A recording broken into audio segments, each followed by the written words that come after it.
Hello, everybody, and welcome back to the FanScription podcast. I'm Walter Benasiak here with Rob Walker. How's it going? And we're here to talk about more Star Wars. God. Are you excited? No more Star Wars! So much Star Wars! Nothing but Star Wars. On your TV and screens That's and all. games and It's just been all Star Wars all the time this past month, I think month and a half almost. So this episode was titled, What If Rey Had Joined Kylo Ren in The Last Jedi? This was written and conceptualized before we saw Rise of Skywalker, and the trailers... That it was. Right. That it was. The trailers were not indicative of a lot that was going to happen in the movie, so we didn't really get a lot of clues besides, like Palpatine being in it and Dark stuff. Rey, turns out, was Right. just a frickin' tease. Yeah, I mean, I kind We of knew expected that. we knew that, but the Right. insultingly short way it was a tease. That blew my mind. I'm like, how lazy can you get? But whatever. It was just a little mini boss to get to the holocron. What do they call it? A wayfinder. It wasn't even a mini boss. There were mini boss battles I've taken way longer to fight in an NES game than that. Yeah. That was seconds. It wasn't as used as well as it could have been, that's for sure. But anyway, we're going to talk about that. We're going to talk about our thoughts on Rise of Skywalker, and we have an announcement at the end of the show that if you... people hate me enough already. We're going to have Well, some people might like what I have to say. I don't know. Most people like this one. I mean, the people who watched it like it. So... I just meant about the movie. Oh, the movie. Okay. Well, I mean, it seems to be pretty split down the middle for Rise of Skywalker. So a lot of people who hate The Last Jedi like this one, but we'll get into our thoughts on that one. See, that's not entirely true, because I've been deep diving online on Really? YouTube, and I'm like, yeah, that's not... A lot of the people who like this movie seem to be more just casual fans. Really? Yeah. Okay. That was a surprising thing I've been finding out. Maybe it's just the People ones who that hated I've Last Jedi actually hate this one just as much, if not more, it seems sometimes. Really? Huh. The ones I've seen at least have been like, oh, well, at least it's better than The Last Jedi. You but- might get a nod like that, but... Right. Okay. Well, hey, there's a lot of varying opinions out there on the Star Wars movie Apparently. and the sequel trilogy in general. But we're going to get into your process on making this one. So this was an idea that I had that I put out on Twitter to you guys, and I put it up against the Qui-Gon question, which is what if Qui-Gon survived in The Phantom Menace and lived on in the prequels, which that one won the poll. But since Rise of Skywalker was coming out, I was like, let's save the Qui-Gon one for later. Let's do this. We'll just one hand it to first. Rob. Let's see what Rob can do with this. Because I think I mentioned it before, and you like were talking about it. And I was like, yeah, that's a really good idea. Let's go with like you writing it. So I had fun doing it. Yeah. It was rough, because I'm just like, I have some sympathy, not much, but like a shred of sympathy for Abrams and team, because I'm like, oh yeah, this is rough after Last Jedi. How do you like make something like this work? But yeah, no, I had a good time with this one. It was like a Mission Impossible thing. right, It's because like, we did you that just, at like, the beginning of the threw episode. that at me. I'm like, all right, let's do it. Yeah, and you didn't come up with this concept. So how was that different for you in the writing process and everything? Like, did you like it? Do you want to do it again? Is like that more Yeah, fun? I'd do it again. Like Okay. it just depends. Like this one worked out in the end. At first I was kind of scared, because I'm just like, woof. Like where it made me realize, because Jim J. Raz and I had this discussion, because I'm like, I thought in Last Jedi for a split second she was going to take his hand. Yeah. Because I'm like, that would have been so cool. And he was already subverting expectations. I like how that's become That was like the name of the game. That's a 4-letter swear word now, apparently, for some trolls online. But Yeah. subverting expectations. He was doing it left and right, so I thought, man, that would be the ultimate. And then it didn't happen. But when I had to write it, I was just like, man, now I kind of see why they didn't, because you really get pigeonholed into very few outcomes that aren't just repeat. Now, it turns out it didn't matter, because that's what Rise of Skywalker did anyway. But I was just like, yeah, if you really want something new, there's only one way to do it.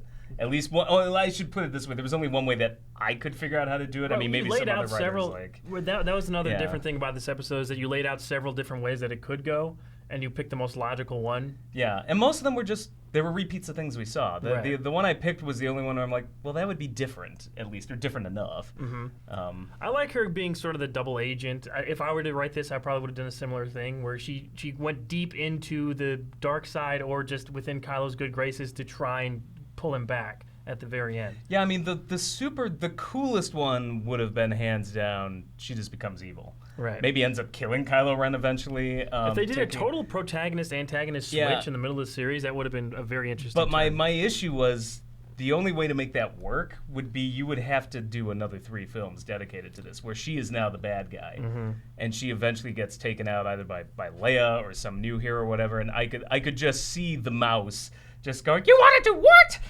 Hello!" Like what?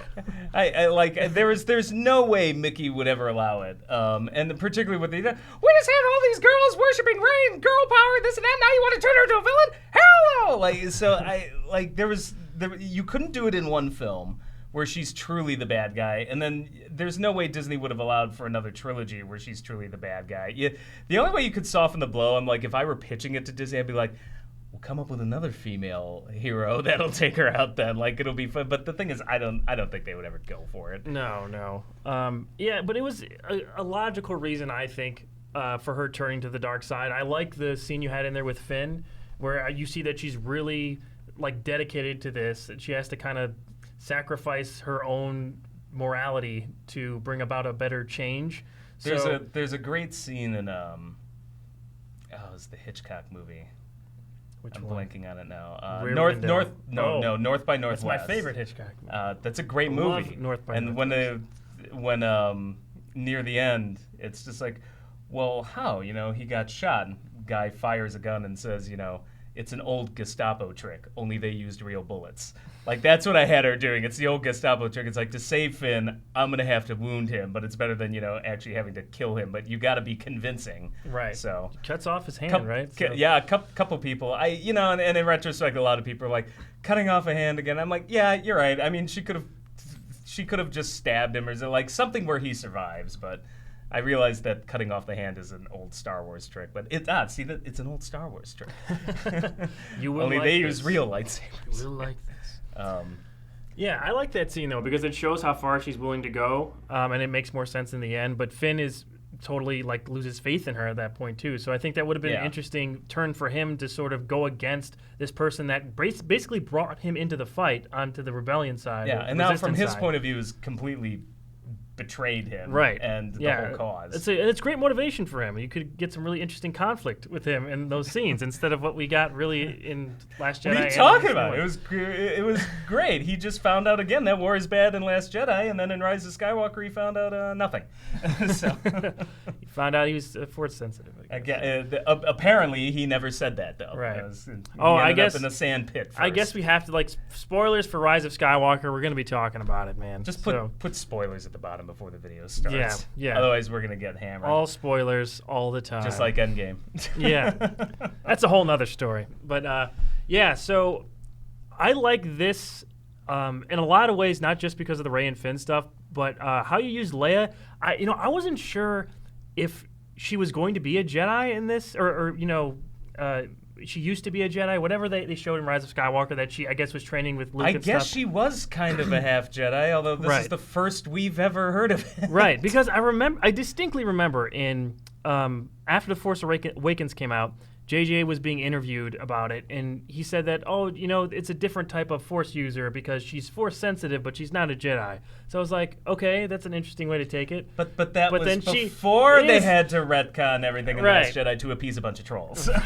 But then and then Rise of Skywalker, she was a Jedi, I guess, and she was totally just training Rey. She's training Rey. It's like poetry, it rhymes. Right. Everything that Rey has shown, she seems to be a lot more powerful than Leia was, or we've seen Leia to be. So it's like, who's teaching who here? Like, what's going on? I know. I don't get it. I don't know why that's what bothered me. I'm like, why does Rey need to be trained? Right. Rey's whole thing. She's got the books. Yeah. She could read through the books. Yeah, and that's what I thought they were doing. Like, when she was sitting there, like in that first scene in Rise of Skywalker. See, there's a difference here. Like, people flip out over the idea that Rey can be good at frickin' anything. Mm-hmm. How dare somebody intuitively be good? But like, for me, and this is where I think Rise of Skywalker actually fails, is Rey for me was always more of a psychological journey. So that never bothered me. The whole Mary Sue argument I thought was pretty bogus. Now I've got questions because I think the third film actually may reinforce that argument, sadly. No, I agree with that. But for me, it was more of a psychological journey. My problem with Rise of Skywalker is, the argument that she's good at everything, never gets trained. Okay, that still stands. Leia apparently trains her, but that to me just seemed like such a throwaway just to shut some fans up that it was almost insulting. But there was nothing psychological either. So I'm like, wow, now on every level, like, because that was the one thing, and that was my argument. And I'm like, now I guess maybe I could say I've just been proven wrong, because there wasn't anything psychological going on in Rise, or if there was, it was so quick. You know, well, there's rumors that there's Chewie's like a dead. 3 No, you're right. Palpatine's granddaughter. No, and then it's like 10 seconds later, everything's fine. So. I mean, there are rumors that it's pretty much confirmed by the actors and stuff that there's like a 3-hour plus cut of this movie that JJ has, and Disney really hacked a ton off that he didn't want to be removed from there. So maybe things would have made more sense.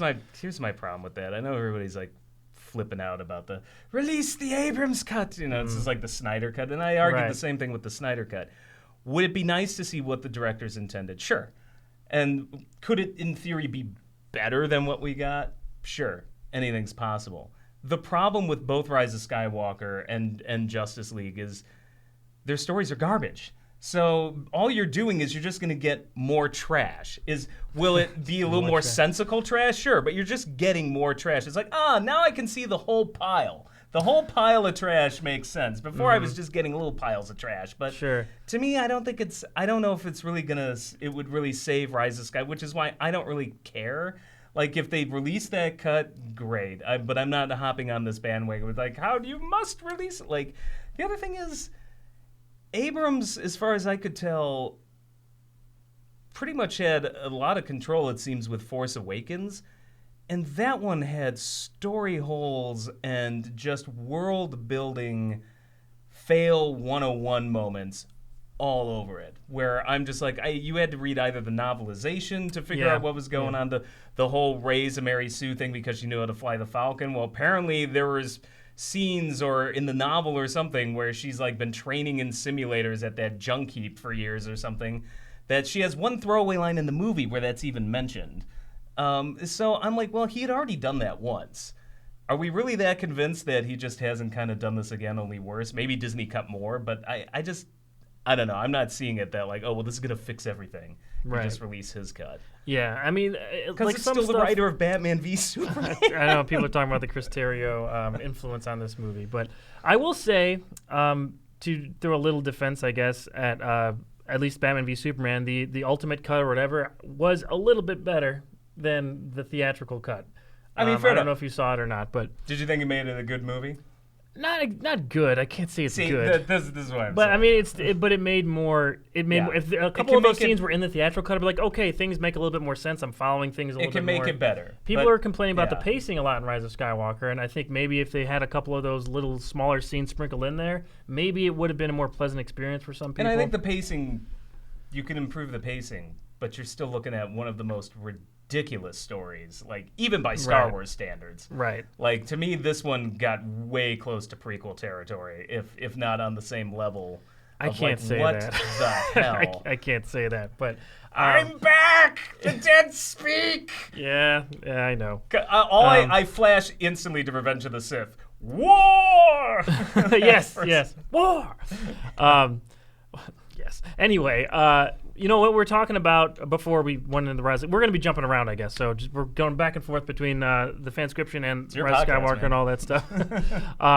But so Leia's use in your version in this FanScription episode, you did have her have a lightsaber. I remember in your Return of the Jedi one, you had her discover Luke's saber or her own saber. Because she's supposed to be the only hope for the rebellion. Well, and they never there you do go. So you obviously have a fondness for this character, like a lot of fans do. Yeah, I thought she was the one. Everybody talks about characters getting hosed. I still think Leia comes out probably the worst. I think out of everything, considering all the buildup in Return of the Jedi. Right. If Carrie Fisher was still alive, there's all these rumors that she would have been like a central focus, like a secondary main character in Rise of Skywalker. Well, this is the problem of waiting tough. so long and Lucas getting sidetracked with the prequels, which is. I love Carrie Fisher. I know she's everybody's crazy space mom, and she was totally awesome. And I would have loved to have seen her in her heyday be a Jedi, but at this point, I mean, she literally died in the middle of making this. That shows you what her health was. I'm like, I was already looking at her, going like, I'm gonna have a hard time seeing that.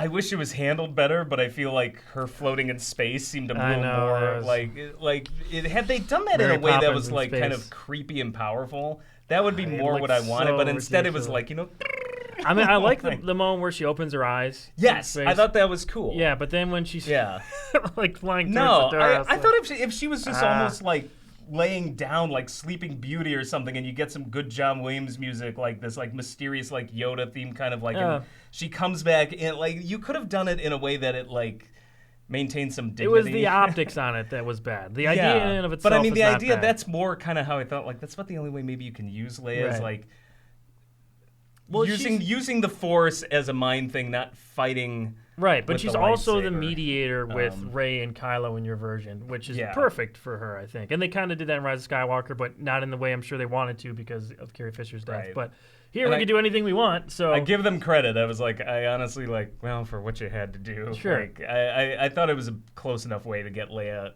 out of it. Like, maintaining some dignity. So I agree. So you have that big epic confrontation. It was like in the Sith temple or something? I can't remember exactly where you said it, but no, it was. Was it the Death Star ruins? Yeah, because I knew Rise of Skywalker at least was good. I didn't know how Rise of Skywalker was going to end. Yeah, I was assuming that's where it was going to end, so I put it there. Mm-hmm. And honestly, it makes way more sense. I know. I think your version I think mine better. makes more sense because at least it ends there, like Jedi did. Like you know, it rhymes. I know. I feel like I need to talk like Lucas wearing the flannel. Yeah. I went full out. You know. You gotta gray up the beard and put a John prosthetic under your chin. But yeah. So it was in the throne room. The idea was I borrowed it from Battlefront 2. Oh, yeah. I wasn't a huge fan of that game, but I did kind of like that idea that the Emperor wants to just go out in a blaze of glory. It's like, if I can't have it, no one will. Right. So Kylo Ren activates this system, and basically his idea is going to be there's still like the ghost of the Emperor. His presence is still kind of in the movie. Yeah. So I figure his hologram would pop up or right. something and basically be like executing Order. Which is great. I mean, like that's like a ghost of the past kind of coming in. Order 69. In the voice, that'd be perfect, though. Execute Order 69. It's got to have like a little laugh after. Yum, yum, yum. Oh, no. Oh, the Slurpee nose. They could have gone without that one, but yeah. So, I mean, I think that would have been a smarter way of bringing the Emperor into it, is just sort of his presence, and still this final plan is in the movie. But the thing I love most about your fan script here is the confrontation when Rey basically turns everything back onto Kylo, where Leia comes into that climactic scene in the Emperor's throne room and the Death Star ruins, and he tells her to kill Leia, and she's like, "No," which she's 100%. Yeah, she's 100% right. It's like, this is a bullshit move. What you don't got any balls? Let's see you do it. And I had to. I love that. I had to rewatch Last Jedi just to make sure I was remembering it right, because it's like I swore he couldn't do it in Last Jedi, and I thought that was an amazing idea that you could carry over, and they only slightly touch upon it, I think, really in Rise of Skywalker. But I'm like, man, there's an idea that he could kill Han, but like he has nothing left if he takes out Leia. Like his whole thing's like, bury the past, just kill it all. But the thing is, he doesn't have like the balls to really do it. And I thought that's where Rey's story, and where you could tie it back to Last Jedi, when she finds out that she's nobody. She finds out that she's like, yes, that could have destroyed me, but you know what? I walked through the Crucible. I am nobody. I have no connections. I have no, I can live with this. It's like, you can't. You can't live. It's like you're the son, the son of mighty Skywalkers and this and that. You've killed your father and everything, but it's like you can't kill this one last connection left. Where my parents were fucking drunks. Right. I learned to deal with it. Mm-hmm. Yeah, it's a great back and forth between them there, where you think Rey has gone full dark. But then she flips it where like she extends that's the her tease. hand.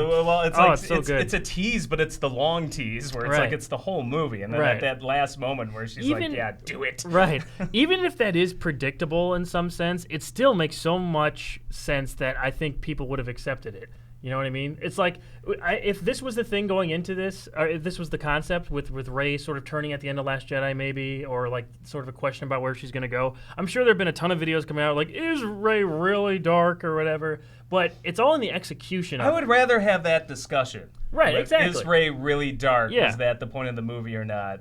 Versus just most of the videos I see in Rise of Skywalker now, which is just, why does this suck? Right.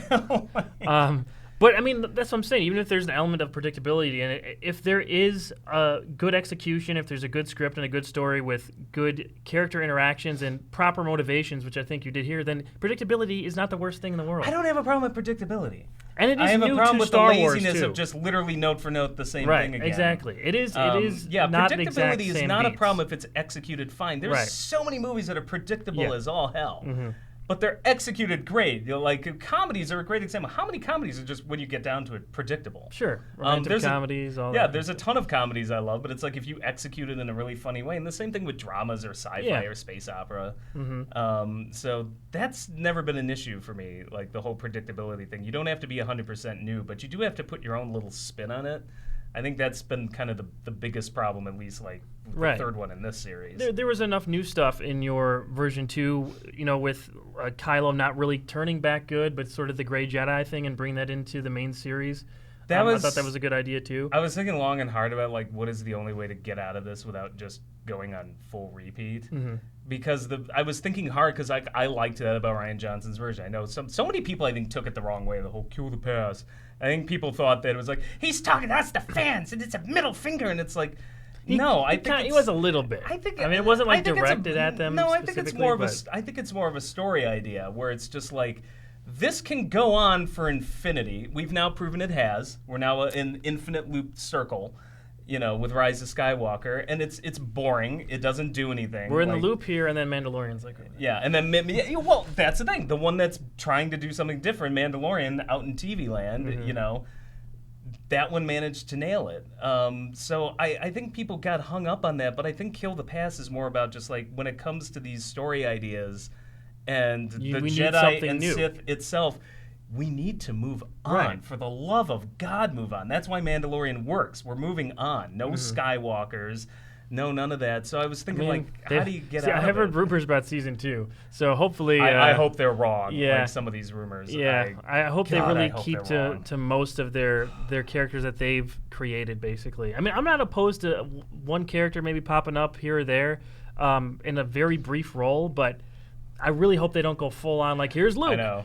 I mean, Boba Fett is kind of an interesting take because I hear, like, the more I hear about Boba Fett and Jango Fett is that they're, like, kind of fake Mandalorians where they've stolen that armor. Then he can lie in that goddamn Sarlacc pit and never crawl out, for all I care. So you are totally against Boba Fett coming in.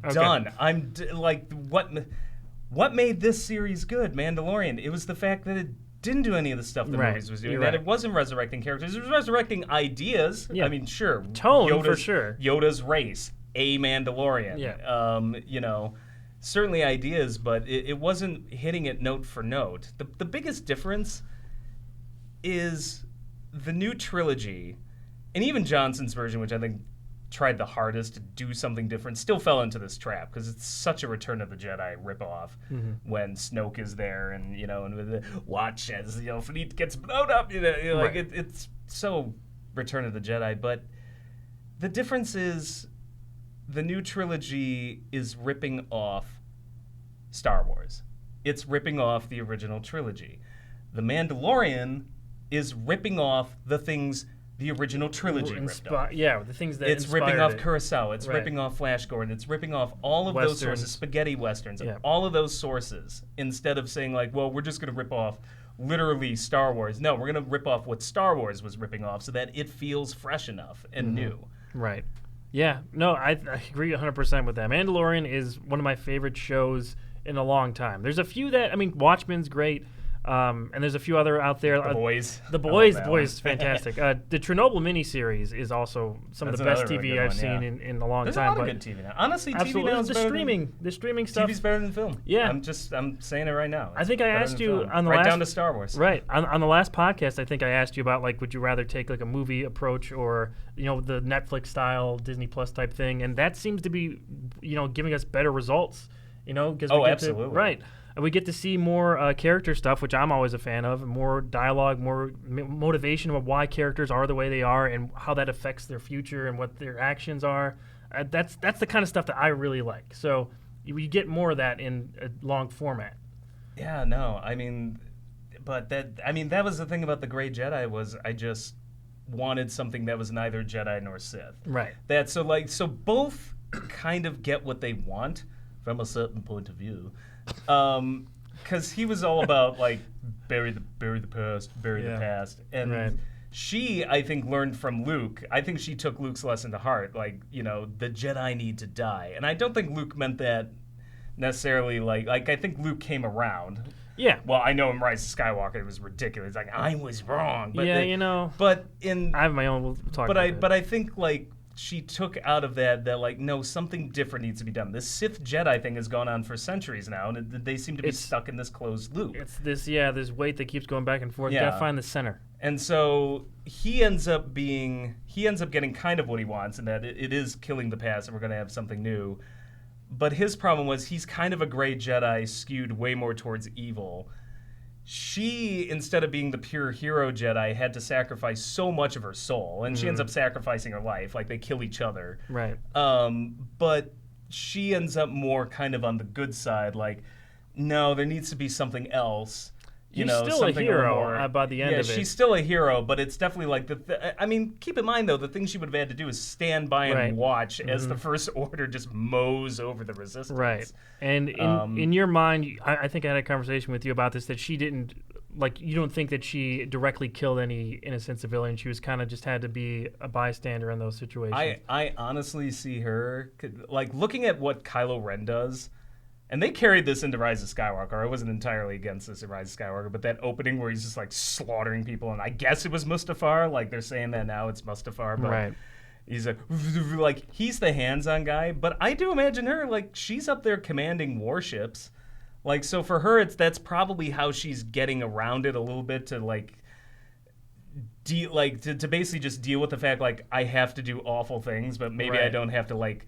Look at it. It's almost not quite the following orders thing, but it's just more like it's a little more impersonal. But my guess is she's still up there, like commanding and letting Kylo Ren do like the real dirty work, like hacking off with lightsabers. But I would have her inserted in like she's playing the long game, and I think that's why Luke's ghost.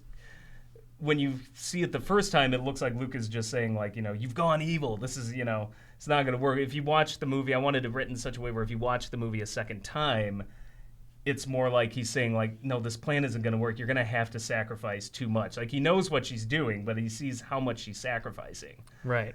And in the end, I think she comes out, you know, well enough, but it costs her life. And I think it costs her kind of dying that true hero. You know, she kind of she lets herself go, and they both become the first kind of, like, it's not that they're the first Grey Jedi ever, but the first Grey Jedi that we've seen in the quote-unquote movies. Right. I think, because I don't remember any in the prequels. Everyone's saying, like, Qui-Gon might have been a Grey Jedi, but... Could have been. Well, in which case, it's like poetry, it rhymes. Because he was in the first one, she's in the last one. We got to do a Lucas video eventually. What if George Lucas directed, like... I don't know, something huge, Titanic. Special effects are a tool, much like I am a tool. Oh, everyone's on Lucas's side now. You know what? Go read what his idea is for the trilogy. I did. If the wheels. No, you got the wheels. Well, the wheels they were going to. I'm sorry, it would have been just as bad shit. It would have been. Everybody's like, bring Lucas back. I'm like, no, you can keep him as far away as possible. Right. It would have been completely different, though. I'll take none of the above. Just don't make them. So that's what you're saying. Or get somebody who knows what they're doing. Yeah, I mean, we'll talk about that a little later. But Jon Favreau. Oh yes, well, I mean, Lion King. We could always go That's the weird thing. I'm convinced now, considering Mandalorian and Lion King came out the same year. I'm convinced that he just did Lion King for a paycheck, and he's like, whatever. Yeah. Like maybe, but I'll say what the greatest redemption story of 2019 is Jon Favreau making the worst Disney remake of all time. Like, it is bottom of the barrel. I can't think of one worse than that. And then doing The Mandalorian. Right. Yeah, it's a pretty up and down, strange year for him this past year. Cinderella story. Yeah, he's got a lot of ideas for season 2. I know he's been talking about it already, so he's. I mean, we'll see. He's excited. God, I hope he doesn't screw the pooch with that. I know. We're so crossed. good right now. It's like, don't give in, John. You've got a good thing going. No fan service. None of what little fan service we had. I enjoyed the little nods in the background. I'm fine with that. Yeah, fingers crossed on all that. But yeah, you did a great job on this one. I think. I think this would have been a way more interesting story because it's focused on what everyone seems to at least like, even if they don't like the movies in general, which is Rey and Kylo and the relationship. If they would have wanted to course correct anything in these movies, I think focusing more on the stuff that people enjoyed instead of the useless stuff like Canto Bight and a lot of these side quests. No, the hold-up maneuver can only be done once. We must make sure to mention that. I was Yeah. just like, my God, we wasted a line of dialogue on that? Yeah. Really? Yep. So that's it's stuff like that that's frustrating about Rise of Skywalker when, there is good stuff, and the sequel trilogy in general. There's such good stuff. There's such good scenes in all 3 of those movies that you could pick out individually, but as a whole, it just doesn't really equate to much, unfortunately. Man. No, I guess there's a couple of good scenes in Rise of Skywalker. There is. I absolutely think there is. I did like Harrison. That may have been Harrison Ford's best performance in the entire series. Probably, but He's so quiet. Yeah. Did you notice it that? It was so unlike most of what he had done. Because he always thought Han Solo was an idiot. Yeah. He wasn't a big fan of the character. And he certainly, you can tell that he had checked out in Return of the Jedi. Hey, it's me. Hey, it's me. Well, why don't you go ask that? But it probably since Empire was his best acting. And I did... Yeah, I mean, he had a couple moments in Force Awakens, I thought, but he did. No, his best moment in Force Awakens is when he dies. Yeah, of course. But that's what I'm saying. That stuff with Kylo is so great. It's just why didn't we focus on that stuff? Why couldn't the whole movie, the whole series, just be about that stuff? We got to get the Poe and everyone. We needed all that, and then Space Swords, which I like Last Jedi, but. Yeah, it's all the side stuff. Just right. I'm like, why do we need to waste time with Space Horses? Totally agree. Everybody picked on Rose. If you had some of her writing is a little. Yeah, her writing, the writing's not good, but everybody picked on the actor. Of course. No, she did a fine job. It's like picking on poor Jake Lloyd. It's like the kid was 5. I know. What the hell's the matter? Hell's the matter with you people? Those that were picking on I think had you thrown Rose in The Mandalorian, it would have been fine. That's where that commentary belongs. Oh, yeah. Everybody's making a profit off of this ongoing war that never ends. It's just like, had you thrown, beef up her writing a little too, but it would have been fine in Mandalorian. I'm just like, and I loved it. When I saw Last Jedi, I'm like, that's an awesome idea. And it was only upon a second viewing, I'm like, that's a great idea. It just doesn't belong here. What's it like? This needed to connect somehow. But I would have thrown Rose in there. Right. Yet we still in Rise of Skywalker brought back Space Horses for some reason. But they're different Space Horses. Oh, yeah. Space they're not the unicorns same now. Space Horses. Yeah, I mean, I think we've gone over most of the stuff for your FanScription. So, again, great job. I wish we would have got something like that in the last movie. I think the only thing I didn't do, because the question was about Dark Rey, I really honestly had no plan for Poe. I barely had a plan for Finn, Rose, all of those. Well, I still don't know what the hell it I would writes itself in Star Wars movies, so you would have had them to just a certain do, degree, because I feel like we're in Return of the Jedi mode. I think we're like that all kind of almost wrote itself in Jedi, where it's like, and they do the mission-y stuff, right? Which is still like fun in Return of the Jedi. Yeah, like Lando flying the Falcon through the Death Star and everything was fun. It was, and I thought, had they just handled it better, it could have been fun in Rise of Skywalker, because I'm like, I liked the 3 of them together. No, I did too. Let's get into. We'll fully get into our thoughts now on Rise of Skywalker. So, I actually liked Poe in Rise of Skywalker because they actually gave him some stuff to do. They got to show his charisma. We got to see a little bit of his past. I actually liked Poe a lot. I wish he was more like that in Last Jedi, instead of just being, I thought he was fine. Or whatever he was doing. I thought it. We're too late in trying to give him a pet. Like, I don't know, I thought it was weird. It's like, hello, random person that I used to know whose Rocketeer helmet you'll never take off. It's like, this guy has a past. He's a history. He's dangerous. And I'm like, cool, what are we going to do with this? I'm like, oh, nothing. Got it. Okay. That was just, we're just killing a little time there. It's like, that's the problem. Like, they tried to do all this in the third movie. Right. No, it's not given enough time throughout the whole trilogy. But, I mean, I did like him because he was at his best when he was being the comic relief without being too funny. I mean, he's still serious. He is at his worst in Last Jedi, right. which I would have been more forgiving if there was a payoff, and there never was. He just got lectured by Space Mom. Yeah. And I'm just like, I'm like, this guy committed a mutiny, or a mutiny. This guy committed a mutiny. He should be in the brig. Instead, he gets immunity. Right. Yeah. I mean, I guess you can say that he learned something in Last Jedi to eventually take over for Leia, but that's not organic enough for me. I did like that connection at least. Yeah. Like, I did like him crying over Leia. Like, what do I do? Like, I just wish that had all been set up. That's the problem with everything. Anything that we complain about is going to be, at the end of the day, it's going to be, I just wish it was set up later. I'm not even blaming that entirely on Last Jedi, because if that idea was, well, I got to shape up and not just go in guns blazing, I got to learn responsibility. They spent so much time on Egg MacGuffin chases in the first half of the movie that by the time he got to the point where he's... Wayfinder, the dagger. When they got to the point where he is crying over Leia, I'm like, I didn't see him doing anything responsible, nor did I see him do anything that would say he needs to lead the Resistance now. He was some schmo on a mission. Mm-hmm. You know, with Rey and with Finn, and that's fine. I'm not saying that's terrible, but I'm like, I didn't get, you get to take over after that. It's the same problem I had in Return of the Jedi, where all of a sudden it's just like, hey, I realize I betrayed y'all just one movie ago, but I'm going to be leading this Death Star run now, and he's going to, hand it to me. I'm a general, by the way. I mean, at least Han didn't forgive him right away, right? Or did he? No, he totally did. He did. Yeah. Our general? Wow. No, you know what I'm thinking? It's in your rewrite. No, in the rewrite. That's what I'm thinking of. Because I was trying to fix that. I'm like, what? This makes no sense. That's why I was remembering it. That's pretty funny that these are seeping into my memories of the actual movies. With Lando... At least with that, I'm just like, okay, there was no character arc then for Lando really to go through. His redemption is just blowing up the second Death Star. Mm-hmm. But with with this movie, they made such a big deal. Like, he's crying. He's like, how do I do this? And they wanted to make it a dramatic moment. I'm like, you needed to have more setup than just running around, on Planet Burning Man there, getting lost and saying, like, they can fly now. Right. Even though they could fly before, there was a bunch of other stuff where there's flying. I played Dark Forces 1 and 2, and they were both flying in there. Right. It was Dark Forces 1 they could fly. Yeah. I think in Star Wars Rebels they fly. Wolfenstein 3D days and they could fly. Yeah, so that was a strange line to leave in there out of all of them that they cut out or whatever. But they can fly!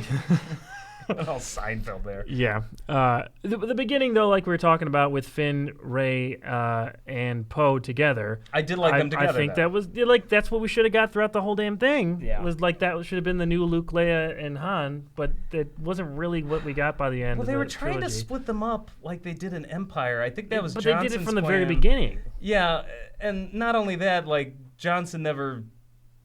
There was no point to that was satisfactory. Like that was the big problem with Last Jedi is like the core stuff I liked with Rey and Luke, and I didn't have any problems with that. I know a lot of people did, but the side stuff, I'm just like, okay, what was the point of this? Right.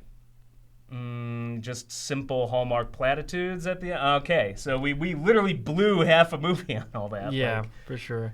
So I'll just say overall, the first time I saw it, I liked it because there's a lot of stuff I didn't like about it, but I kind of accepted as soon as I read that crawl. I was like, okay, I got to buy into this to get any enjoyment out of it. So I just bought in, and I was like, okay, enjoyable enough. So second time I saw it, I was like, now I'm like half and half on it. I couldn't make this up if I tried. The second that crawl went up, the first line, I burst out laughing. The dead speak. And then we read the whole thing. I turned to Doug. Doug is sitting there like this. And I just turned to Doug, and I'm like, oh, we are in big trouble. And Doug goes, yep. So I mean, if you can't buy into that beginning crawl, then you're probably not gonna like the movie. I said it's the best litmus test. Yeah, if you read that crawl and you're like, this is gonna be awesome. Yeah. Then sure, good. Then the movie apparently is for you. If you read that and you raise an eyebrow, you're like, question. Then it's probably not gonna be for sure. I'm very half and half on it now because there is a lot I do like. or not a ton, but at least there's enough that kept me really into the emotional scenes with Kylo and Rey and everything. I don't like what they did with Rey in terms of the Palpatine stuff, but just I like Rey as a character. I like Daisy Ridley. I like the tone of Daisy her. Ridley, though, but I feel it's tough. I don't know, and maybe this is just me, though. I've seen a few other people kind of mention this. I feel like she checked out of this film. You think so? Yeah, there's something about her in this movie that it feels a little more like, and I'm not saying like she completely checked out like Harrison Ford did in Return of the Jedi. That one's way more obvious, but it just feels like, I feel like she's not happy the direction it's going. And she's like, okay, I'll do this, Well, probably not knowing where she was going from the start, and since her arc is at the center of this whole new trilogy, craziest of the arcs, right? She probably down. would have played things a little bit differently, maybe. That yeah, probably would have affected her performance. I just got something about her in this movie, like and I love Daisy Ridley. It's not I'm not saying she's a bad actress, but like, yeah, there's something a little off here. Like maybe she checked out a bit, or she's just like, I don't know what to wait, what? Like.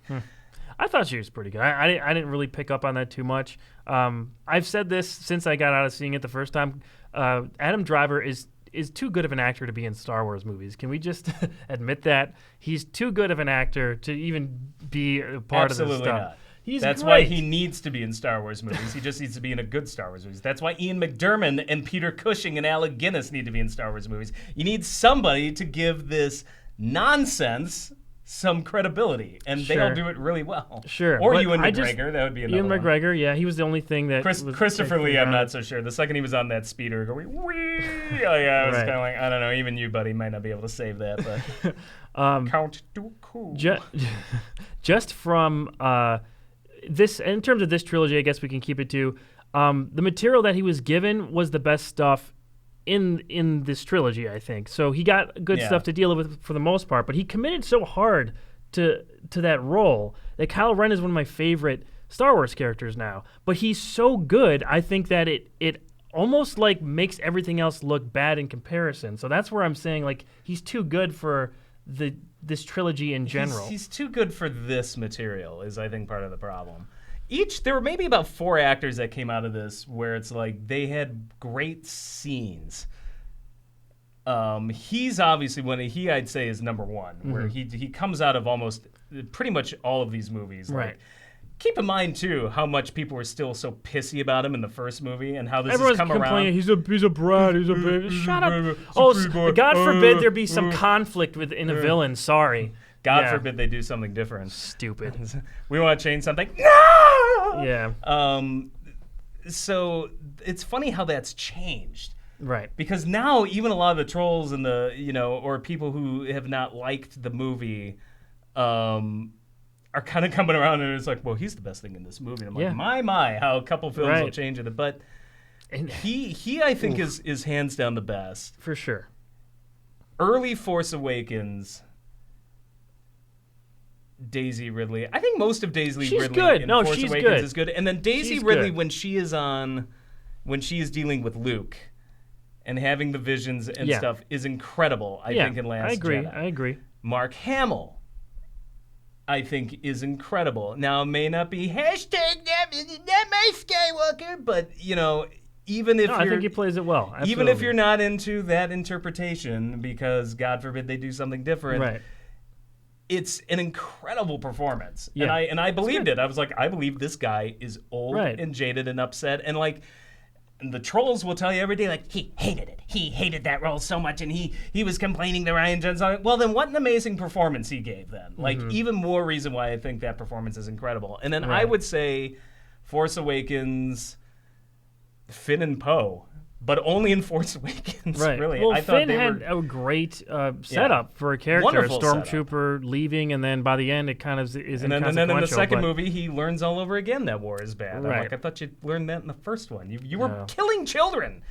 Like, practically. You were blowing up a village. He didn't, but he was watching them get slaughtered. Yeah, and then that was the point of the second movie? Right. It was a strange arc for him when he could have had the richest story in the whole trilogy. But he could have. They dropped the ball on that for sure. And I'm not saying these actors are bad or anything. No, I mean, but I'm saying like those Daisy are the Ridley, moments. I like Those Mark are the moments Hamill where they shined for sure the most. Right.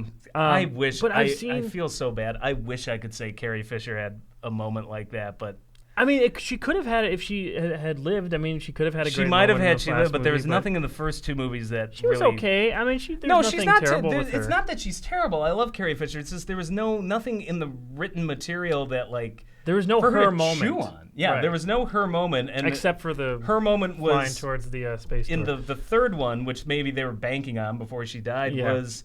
had to be cobbled together. So it's not really a her moment. It's more like they constructed a her moment out of various different scenes. Yeah, Like, and those felt. I mean, it felt like that for me. I mean, it was a little distracting. I take it back. No, okay, I'll give you one. I suddenly realize, and it's gonna be in Last Jedi, so look out. But I thought when Luke came back and was talking to her, Oh yeah, it was good. actually, I thought she sold that really well along with Mark Hamill. They had a real connection. I'm convinced. They did. Absolutely. Absolutely. Brother, sister. Let's hope. Yes. Yes. But no, it's I know Mark Hamill still will like post about her and stuff. He does so on Twitter and stuff. He does. I know yeah. he was broken up over it, so that really worked. But yeah, and then Harrison Ford's kind of two scenes. Harrison Ford in most of Force Awakens though didn't really. I thought he was grab fine. me. I mean, I He thought just he came was, off to me like I the didn't same think he problem I was had with bored or anything. I thought he same was problem I pretty had with Crystal Skull. It was a little goofy old man now, and I'm just like, I don't know if I want to see this. I thought he was decent enough, and then that scene with I Kylo, I thought like was. this thing. That's not how the Force I works. hate that line. That's become the It was funny though. I'm just saying. that Within one the line context has of the become movie. the excuse for I know. anybody who's upset that it doesn't do exactly Yes. what they wanted. That's not how the Force. Cool. You quoted one of the worst lines in the movie. I- Congratulations. I don't know, within the context of the movie, I thought it was kind of funny because Finn was so eager about stuff. Well, but- not only that, but nobody who quotes that line seems to understand that Han Solo has no effing clue how the Force works and didn't even believe in it for a good chunk of his life. So yeah, I'm but like, I mean, it's been so long. I mean, that's a separate discussion and all that. But and like I said, I mean, like going back to the Kylo Ren and Adam Driver point, I'm not crapping on the other actors. I think that a lot of them have great moments, and a lot of them are really good actors. But have you seen Marriage Story? Have you seen like The Report? Oh, he's amazing. I mean, yeah, Adam Driver is on another level, man. he can't stand watching himself either. Yeah, I've heard about that. Black Klansman, he was really good in too. I get that because I don't like being on camera. Right. Hello. And we're looking at ourselves right now. Yeah, but it's just that he got such great stuff to work with, and he is a really good actor that it, like I said, just kind of outweighed some other moments that they tried to fit in there. But in terms of, just really quickly, we could talk about the Rey Palpatine thing.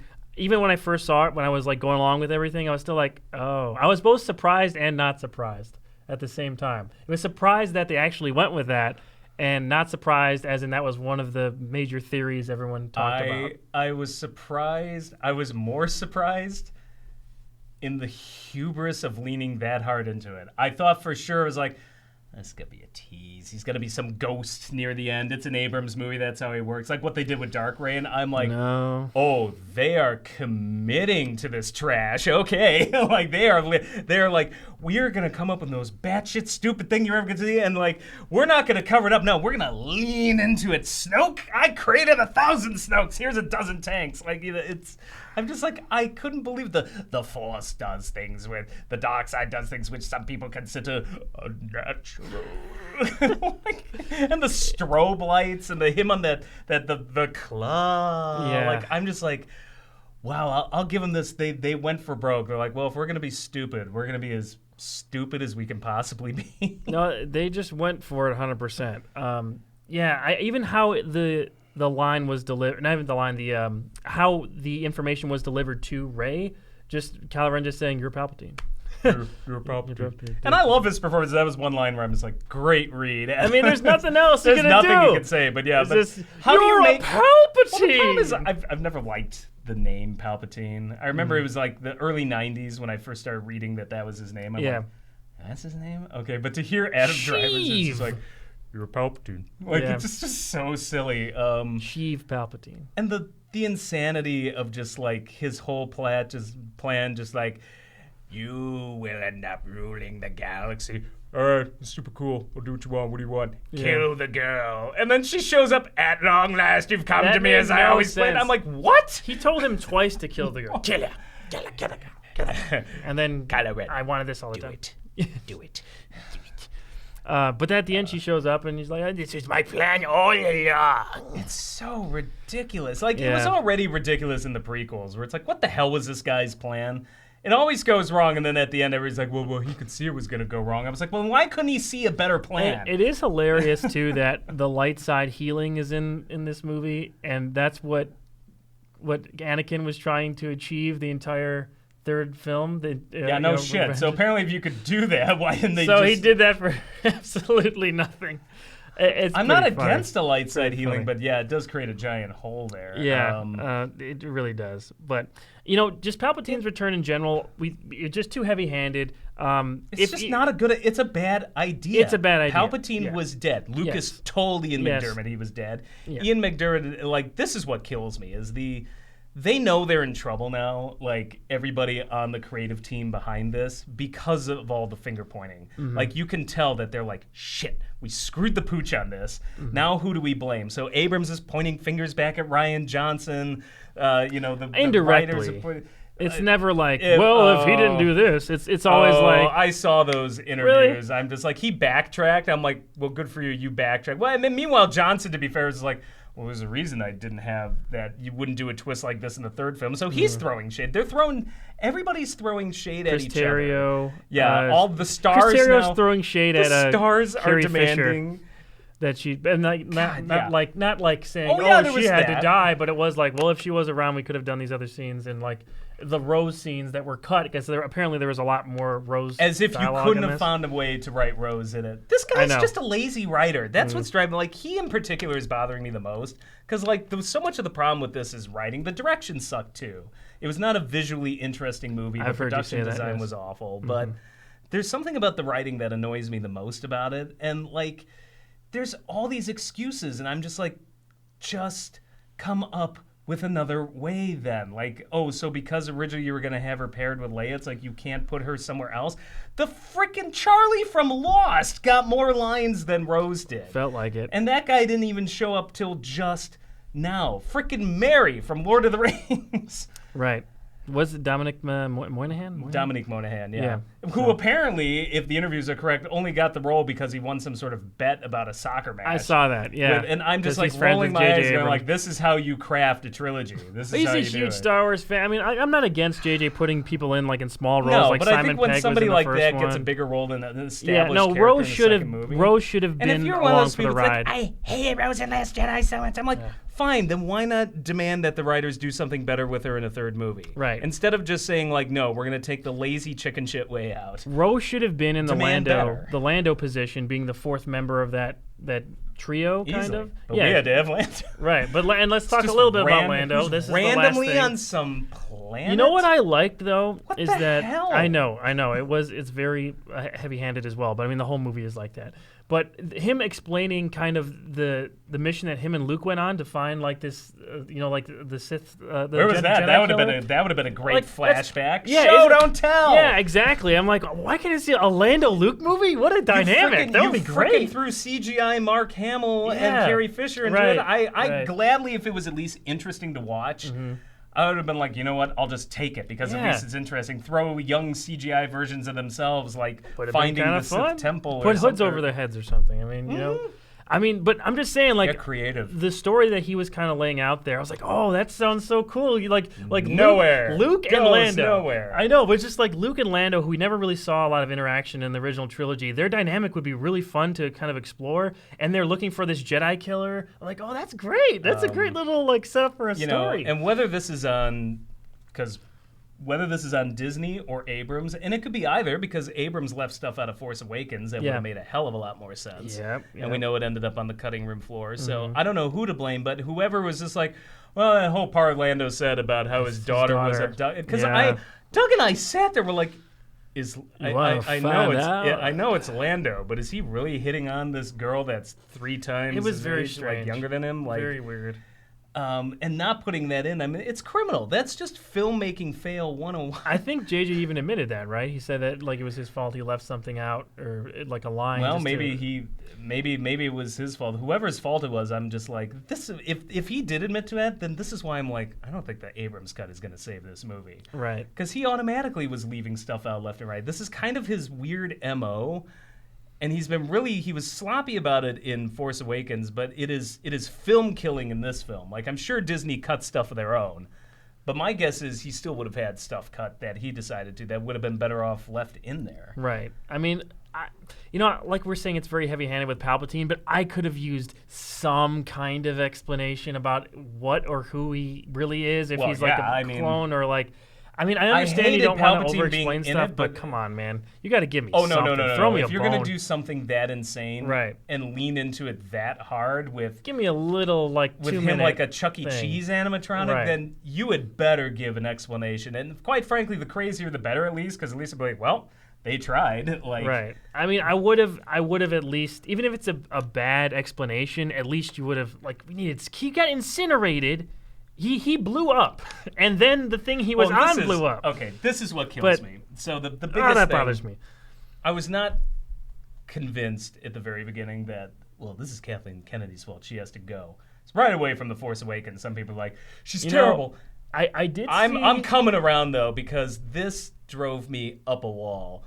Of all the finger-pointing going on and everybody blaming each other, the most hilarious one, and the one that says speaks the most, was Kathleen Kennedy going, oh yeah, this was all planned from the start. We were going to bring Palpatine back. We knew it. We had it planned. This was us. We didn't know how we were going to get there, but this was the idea. And then the original director going, boy, nobody told me that. I mean, I was on the project for a while. Nobody mentioned that. Ian McDiarmid himself saying, well, I got a call and they said they were thinking about maybe bringing Palpatine back. Right. And I'm like, none of these stories are adding up. I'm like, she is either lying through her teeth, or if that's true, and she's like, no, I always want Palpatine back, then she needed to be gone 6 years ago.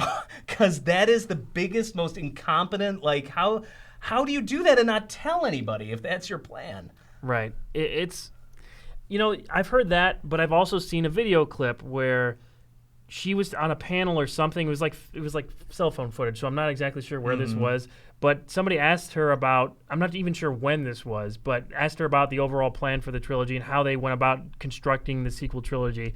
And she was saying, we have some characters and some story, but she was basically saying that they didn't plan too far ahead because they wanted to give it to the individual directors to kind of come up with the huge mistake. Big mistake, right? So we have some of that in there. That's like she is admitting that she didn't like have a full plan, and like they had their team in there, but since they were going to be handing it off from movie to movie, they didn't want to solidify anything too much. But then she's also saying, no, the whole plan at the beginning was to bring Palpatine back and everything. It's nonsense.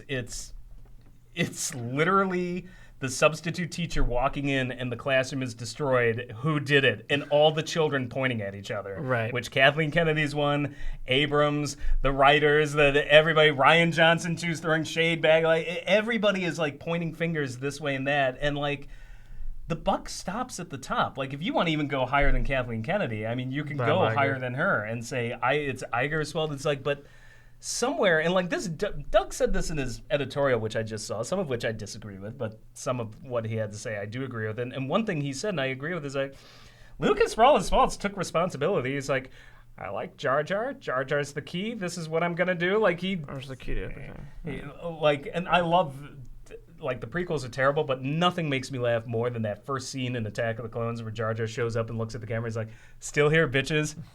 Like, and walks off.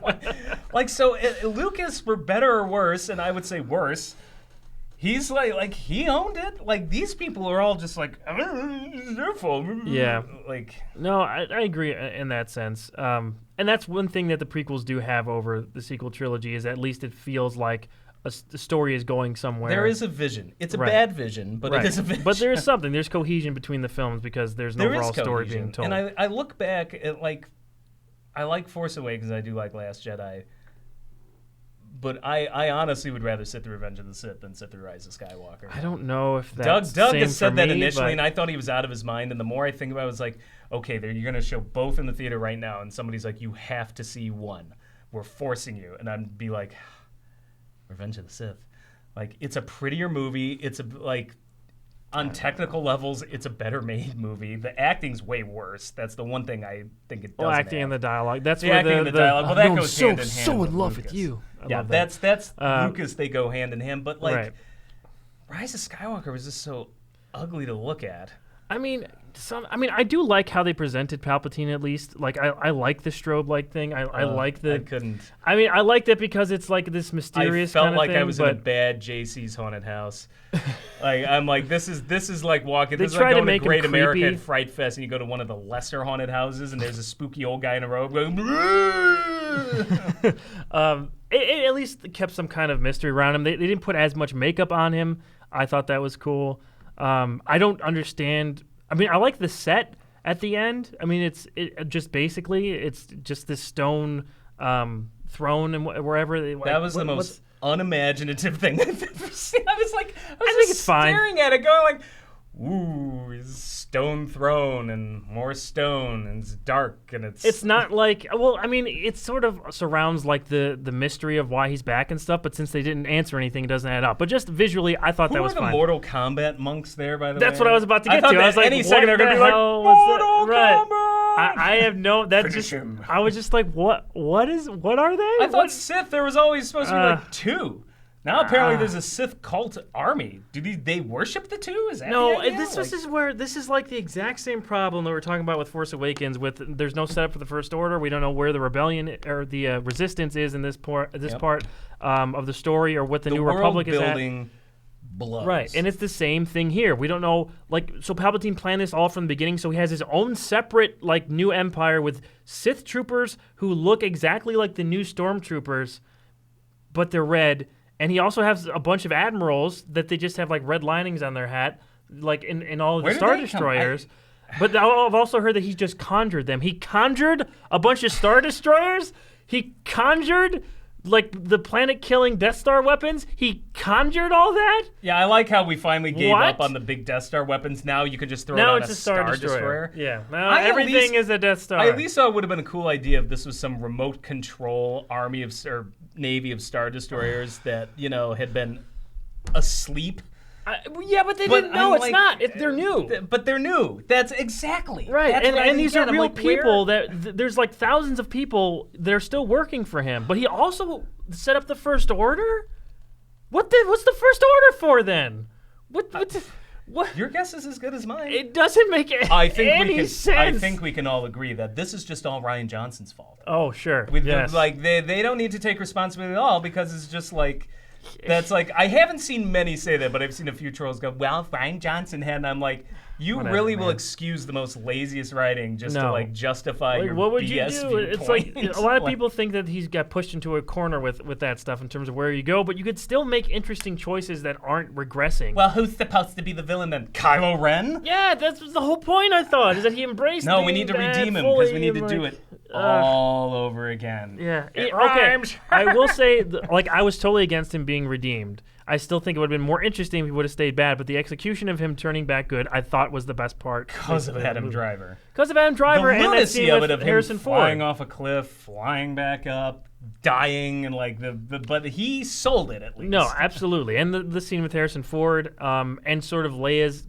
connection in that, even though we didn't get to see more because of Carrie Fisher passing away. I like how people are so in love with that scene where he does the shrug, and I'm like, that's the challenge now. It's the Kylo Ren challenge. It kills me because I'm just how things change, because that may be one of the worst scenes in Return of the Jedi, and now people are just but when Kylo Ren did it, I'm just cool. Yeah, maybe. Kylo I guess he kind of sold it. A quick shrug, but I mean, Han Solo and people are saying though it's it's supposed to be a reference to Han doing. I know, but I mean. It's a quick Kylo thing. Ren sells it, and Han Harrison Ford did not. Kylo Ren didn't take out the lightsaber. Right. Kylo Ren didn't take out the lightsaber and then go huh? He just quickly did a little shrug and then went right in. I swear he was going to be all put his hand forward, come on, bitches. Would have been pretty fun. I want him to whistle like Bruce Campbell. Yo, she bitch. Let's go. I did also notice his points. When he's talking to his generals and stuff, he gets right in their face, just like the Han Solo point that he did in I did like stuff. that. I was I picked up on that. How about Hux's great? Okay. Oh my god. Great idea, because he hates Kylo. Absolutely great idea. Him being a mole but not caring about the Resistance, just wanting Kylo Ren to lose, just being full petty mode, perfect. But then just killing him right after that, What? But clearly Rian Johnson was the worst filmmaker. Yes, that's what we keep going back to. That's the whole point of this, is that Rian Johnson is awful. Knives Out totally proves he was an awful filmmaker all along. Well, but that's okay, because people who hated Last Jedi, those are my favorite comments. I will not even see Knives Out because of what he did to my baby. Knives Out's very good. I mean, I love Looper. Looper's one of my favorite movies of the past 10 I think that's what got him the job. Yeah, I absolutely love Looper. Love Brick too. I mean, he's a really good filmmaker. He is. No, I think there's his things, Star Wars there's movie things that Rian Johnson did that I don't forth. like in Last Jedi, and For sure. No, we've talked about it. But we've talked about it. This is, let's go back to Obi-Wan. Who's the bigger fool, the fool or the fool who follows the fool? Who was at top that decided just like, well, we'll just give you carte blanche to pretty much do what you want? Like, at any point, the Disney heads, who sat there and decided they wanted to fire the Lego Movie guys and fire the original director of Rogue and fire everybody and replace everybody, could have took one look at Rian Johnson's script and said, wait a second, we had a plan. You can't do this.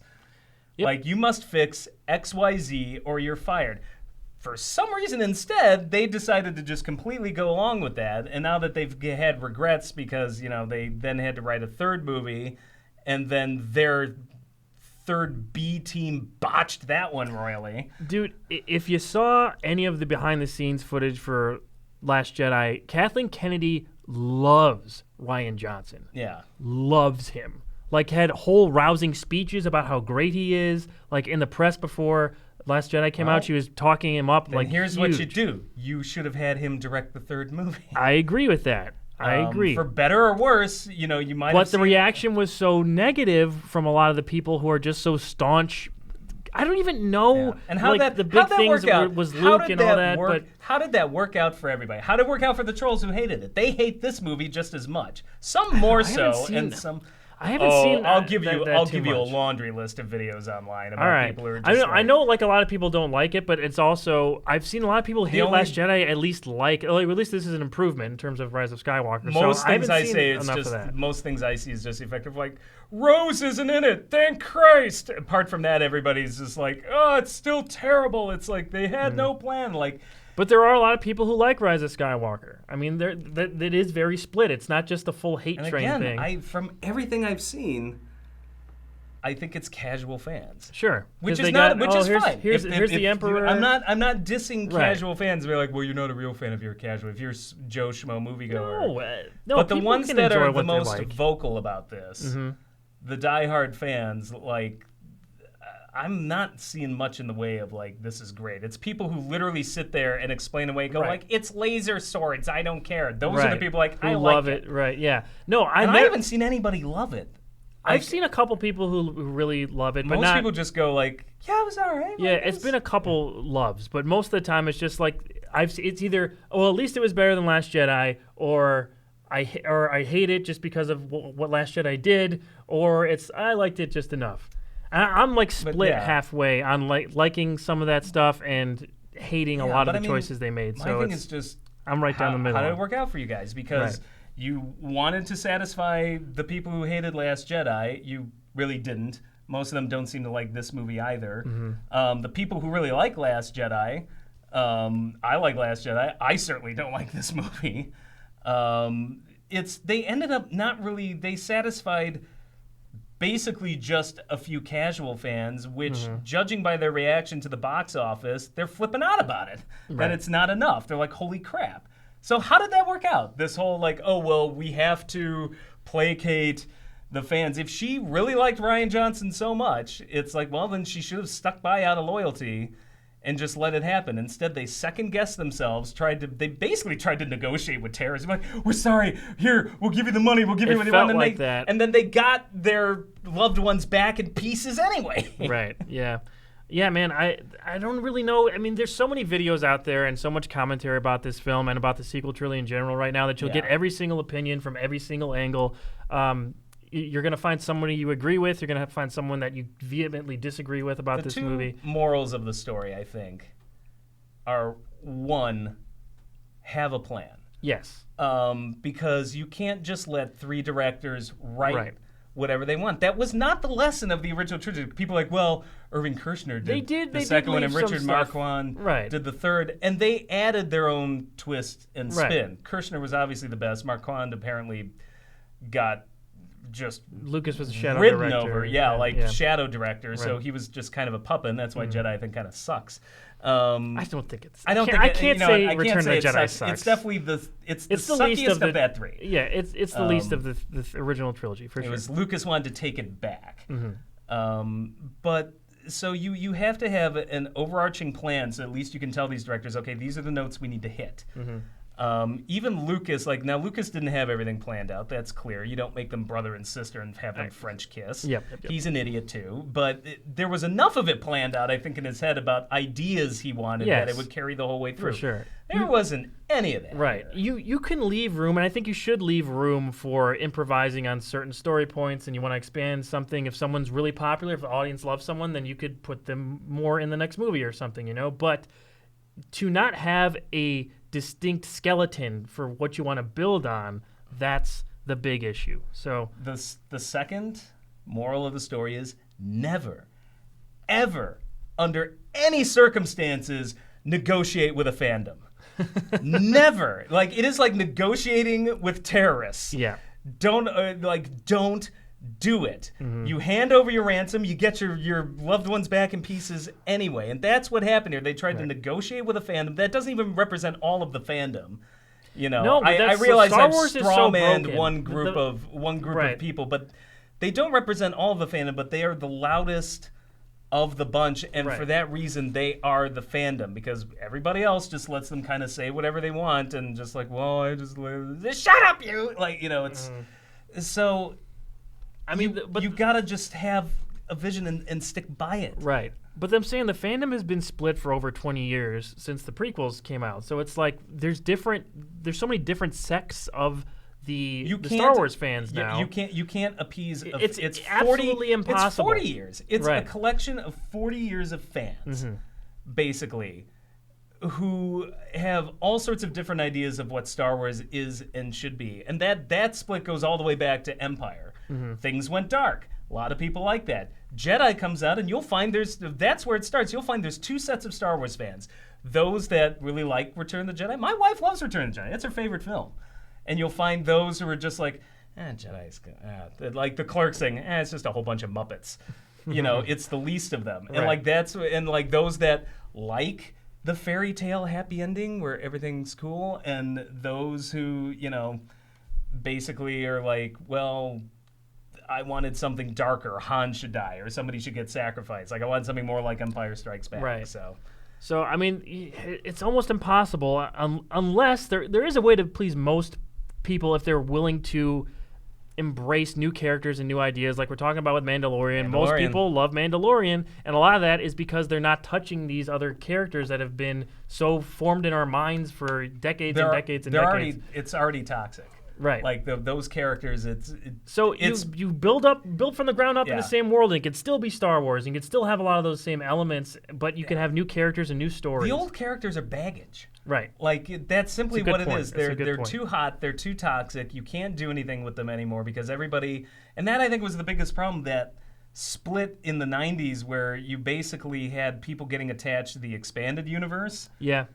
Well before the prequels, that group that got into the expanded universe, that's where a lot of Star Wars geekdom for me really begins, because you had nothing else to latch onto. So me included, I'm like, this is like Star Wars for me now. And when it wasn't matching up to what I thought from the books, I was getting kind of upset, but I've learned to, move on. There is a lot of great stuff in those expanding universe stories, too. The Heir to the Empire series is one of the best ever. But I mean, that's where a lot of that started. And then the prequels came out, and you had those who liked the prequels. You had the deniers like me. I liked Phantom Menace at first, and then eventually, as I started looking at it with an actual critical eye, I'm like, oh no. Yeah, I mean, I was very young when those came out, so I was at college, right? So I was, I don't know, like 10 or something. Or 11. So, I mean, when I first saw Phantom Menace, I mean, I was a kid. I was like, yay. But yeah. And I still think the end holds up with the lightsaber fight's fantastic at the end of Phantom Menace. But yeah, everybody has their own attachment, right, and their own vision of Star Wars now because of the long gaps, because of too many different generations what their first Star Right. Wars was. So it's like you can't do it anymore. so- That's why Mandalorian works. It's Right. it's not toxic. You don't have to touch something that's Absolutely. hot. It's something new from the old, basically. So do you think, really quick before we wrap up here, because we're going way over time, God damn it, Star Wars. do you think if there wasn't such a gap in between the original trilogy and the prequels, or just some other Star Wars movie series, that the fans would be more united because there would have Absolutely. been... You think so? If There there wasn't so much of a would gap. say you would have the Return of the Jedi problem. That's Elisa's. That's my favorite. But the way there was that long gap and geeks could just fester in their Right. geekdom and grow attached to the images they had in their head instead of actual product that Yeah. got put out, I think is a huge reason why Sure. Star Wars became this split fan base that you'll never appease. Right. Like, so don't. So if the prequels, say, like come out in like 1990 or something, that's 7-year break.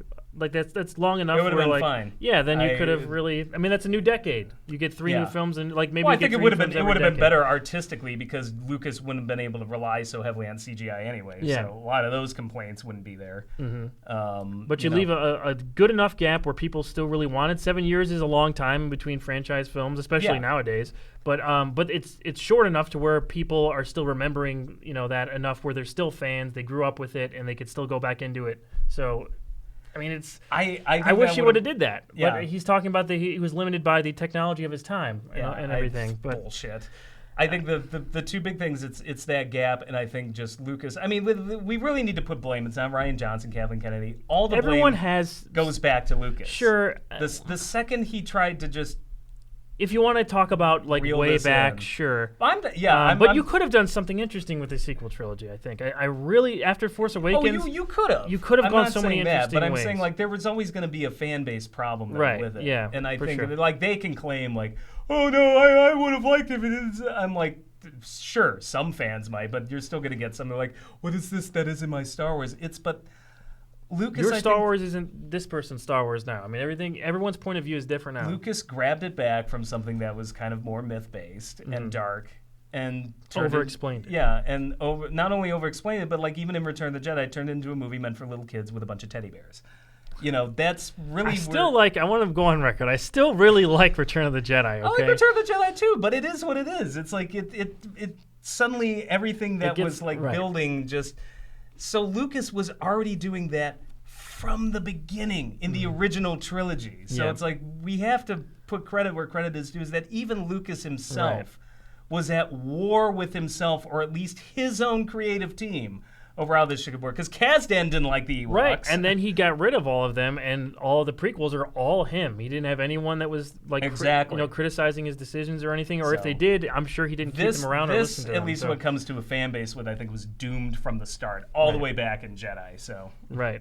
It's tough, man. It's tough because, I mean, we all love Star Wars. We all want to like what comes out. Yeah, And I I think Mandalorian is on the right track if you want to just keep things smaller with come those up new with characters. new ideas, New concepts, and I still think within a the world that new everyone set of loves. Star Wars movies should have no Rey. It should have nobody. No, it should I be don't set think it is. 100 years in the goddamn future. Yeah, I think that's what they're going to be going with. There's the rumors of the High Republic area. Hope so. So we'll see what happens. But I mean, I kind of wish they would just not make a Star Wars movie for 10 years and just focus on the series. But they're I do gonna. I too. think 2022. I think they're already gonna jump on something. So Here's open. So We're we gotta waiting. go because we gotta do the stream next. So. yeah, we got to wrap things up. Before we do that, next month's episode is going to be a Harley Quinn centric episode. You're handing me another mission. I'm handing him a mission. This is going to be what if Harley Quinn was in Batman '89. This predates her own creation, so this is going to be fun to insert her in. This there. will be interesting trying to figure out how this is gonna work. But Yeah, it's going to be pretty cool. I'm looking. I'll try to make it like something Burton might have done. So Yeah,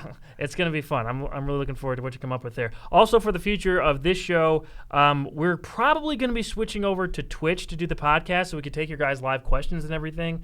And we might post it back on YouTube. We got to figure out logistics with all that. But the podcast will keep going, but it might switch over to Twitch. So if you're on our Twitch channel where Rob and Doug stream on Thursdays, we're all over there on Tournament Tuesdays. Heather's on there on Mondays, and I think Tamara's on Wednesdays.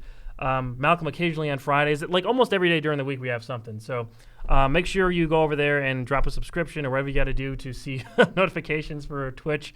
We'll be popping up on there, and we can interact with you guys a little bit more directly. So we'll see you guys next month. Also, going into 2020, we might have more than one episode coming up per month. So just keep an eye out. We might try putting more of these episodes out. So just make sure you have an open mind and go into these episodes as receptively as you can. So we'll see you guys in a few weeks with a new episode of FanScription and with another FanScription podcast. And we'll talk to you later. Happy New Year, everybody. Bye. May the Schwartz be with you.